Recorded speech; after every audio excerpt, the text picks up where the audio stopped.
الصعيد الوطني باش يمشي نتحول من الاقليم اللي كان فيها الشخص او السيده الى اقليم اخر.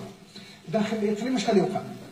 كاين هناك طلبات كذلك للانتقال داخل الاقليم، اللي غادي يجي من خارج الاقليم ولا من داخل الاقليم غيتفراو على نفس المناصب بنفس النقط. يعني هذاك اللي خرج جاي من على برا كيبقاو الكلاسمون ديالو كيبقى هو هذاك، النقط ديالو كتبقى عنده.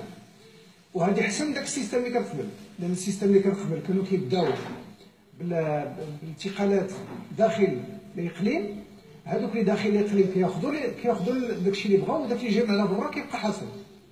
دابا ملي غادي يجي من برا من الاقليم ولا داخل الاقليم غادي يكونوا في نفس الوضعيه، وغادي يكون الكلاسمون ديالهم مجموعين، ماشي كل واحد بوحدو.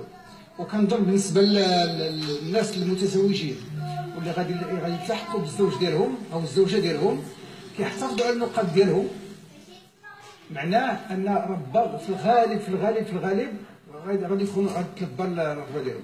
واتفقنا مع النقابات بما ان التدبير ديال المساله هذه غادي يكون داخل الاقليم لعدد ماشي كثير، ماشي بحال الصعيد الوطني كاين 20,000 ولا اللي تنقلت هذا العام، ولكن داخل الاقليم غتكون ربما كل اقليم معدل الا حسبتو غتكون واحد 500 ولا 400.